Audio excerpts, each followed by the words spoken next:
साथियों, हम सभी का कर्तव्य है कि हम स्वच्छता के प्रति जागरूकता की भावना अपने मन में लाएं।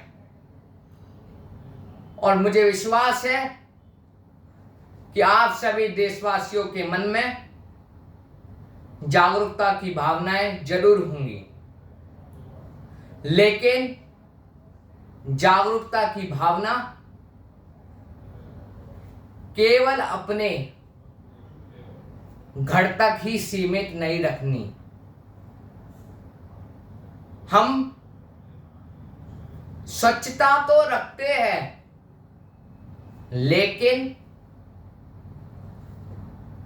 अपने घर के अलावा कहीं और स्वच्छता नहीं रखते। सामान्य रूप से हम कहीं गए और वहां हमें भूख लगी, खाने को कुछ खरीदा, हमने पीने को कुछ खरीदा, तो उस प्लास्टिक की बोतल या वो प्लास्टिक का कागज थैली को कचरा पात्र में डालने की वजह उसे हम सड़क के किनारे या सड़कों के बीच या कहीं ऐसी जगह फेंक देते हैं जहां जानवरों का आना जाना रहता है, गौ माता का आना जाना रहता है।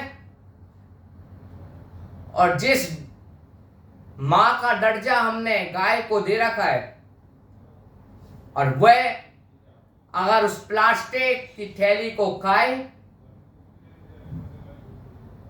तो हमारे लिए बहुत दुख का विषय है, शर्मिंदा की बात है। आप कूड़े को, अपने कचरे को कचरे पात्र में ही डालें।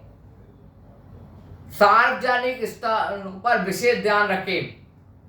मैंने गौर किया है कि मैं कहीं जाता हूं, जो छोटे नन्हे मुन्ने बालक होते हैं ना समझ के, मैं जमीन पर देख लेते हैं छिलका, उसको मुंह में डालने लग जाते हैं। कोई प्लास्टिक की चम्मच देख ली, उसको मुंह में डालने लग जाते हैं ना समझ।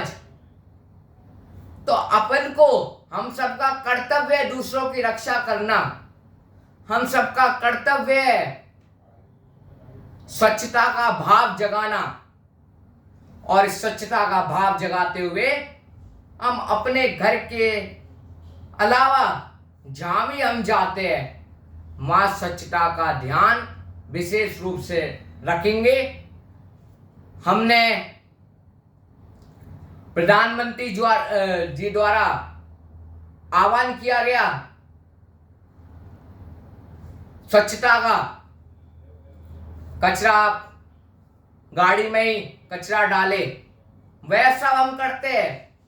लेकिन हम तब तक रोडों पर, गलियों में कचरा डालना बंद नहीं करेंगे, तब तक देश के लिए दुर्भाग्य की बात होगी, गौ माताओं के लिए हानिकारक का विषय बन जाएगा।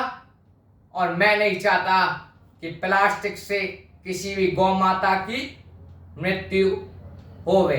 धन्यवाद।